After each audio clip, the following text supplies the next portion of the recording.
ऐसा कहते हैं कि इतिहास के रास्ते में कौन से मोड़ आएंगे यह तो नास्ट्रोदमस भी नहीं भांप सकता। हमने क्रांतियों के इतिहास में देखा है, एक छोटी सी चिंगारी विकराल रूप ले सकती है। जब मुगल काल का समापन निकट था तो वह समय था एक निर्णायक सभ्यतागत युद्ध का जो हो न सका। मराठा शासन अपूर्ण रह गया, बाजीराव जैसे शासक असमय चले गए, राजस्थान के राजपूत योद्धा बहुत समय से आइसोलेशन में थे। महाराणा प्रताप के अवसान के बाद एक प्रतिबद्ध समूह को छोड़कर शेष सब मुगलों की सहयोगी भूमिका में दिखे, अर्थात भारत में रहते हुए भी जैसे भारतीय राजनीतिक परिदृश्य में नहीं थे। समय आ रहा था इतिहास की धारा एक सशक्त नेतृत्व की भूमिका बनाती। ऐन उसी समय अंग्रेजों ने दस्तक देनी प्रारंभ कर दी थी और इस कारण वह निर्णायक सभ्यतागत युद्ध स्थगित हो गया। अंग्रेजों से पहले का 600 वर्षों का इस्लामी कालखंड लगभग 9 करोड़ भारतीयों के नरसंहार व 5 करोड़ के बलात् धर्म परिवर्तन का गवाह बना। वह युद्ध जो इस हत्यारी सुल्तान मुगल सत्ता के विरुद्ध होना था, वह अनगढ़ लक्ष्य व दिशाहीन होता हुआ अंततः 1857 के विद्रोह में अंग्रेजों के विरुद्ध प्रकट हुआ। यह युद्ध तत्कालीन विश्व की सबसे बड़ी शक्ति अंग्रेजी साम्राज्य के विरुद्ध हुआ। ऐसा कहते हैं कि जिनके साम्राज्य में सूरज डूबता न था वे पराजय के निकट खड़े थे। यदि नेपाल पंजाब बस न्यूट्रल ही रहे होते, सिंधिया की भागीदारी रही होती, तो सेनाविहीन अंग्रेजों को भागना ही पड़ता। फिर उस सभ्यतागत युद्ध की भूमिका स्वतः बन जाती जिसकी भारतवर्ष आज तक प्रतीक्षा कर रहा है। लेकिन अंग्रेजों से हमारी पराजय है, उसके दुष्परिणाम आज भी सामने हैं। यहूदी होलोकास्ट से कहीं बड़ा नरसंहार अंग्रेजों व उनके गुलामों ने हमारा किया।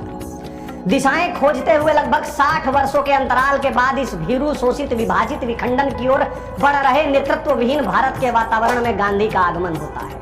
उनका सबसे बड़ा योगदान भारत की राजनीतिक जागरूकता, सामाजिक एकीकरण के जन आंदोलन व राष्ट्रीयता व स्वतंत्रता की भावभूमि की पुनर्स्थापना में है। एक वातावरण बना, विदेशी शासकों को पहली बार अपराधी सिद्ध किया गया, यह एक बड़ा योगदान था।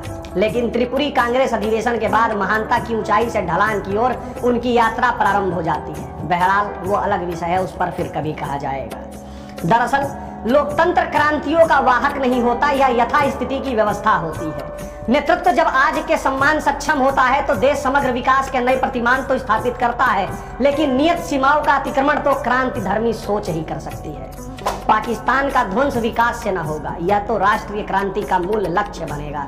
इसे पार करेंगे तभी तो हम उन सरहदों तक पहुंचेंगे जो सदा से हमारी थी। इस यथास्थिति के काल में देश समाज का स्वरूप व स्थिरता का आभास उभरता है और शत्रु समूहों की पहचान होती है। वर्तमान भारत में यही युद्ध विराम का कालखंड चल रहा है। प्रधानमंत्री मोदी जी की राष्ट्र प्रतिबद्धता व निस्सीम धैर्य हमें आश्वस्त करता है। अब समय आ रहा है, निराशा का यहाँ कोई स्थान नहीं है। मूलतः युद्ध प्रिय समाज है जिस पर अस्थायी रूप से शांति की चादर उड़ा दी गई है।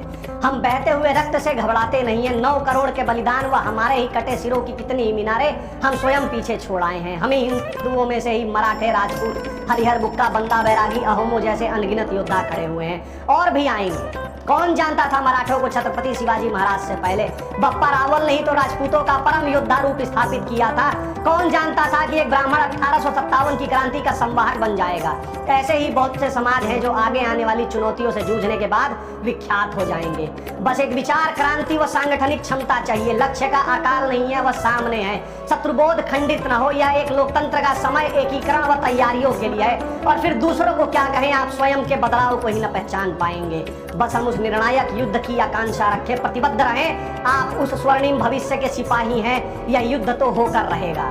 हाँ, इसी के दौरान कितने ही लोग कब घर वापस आ जाएंगे हमें पता भी न चलेगा। जय श्री राम।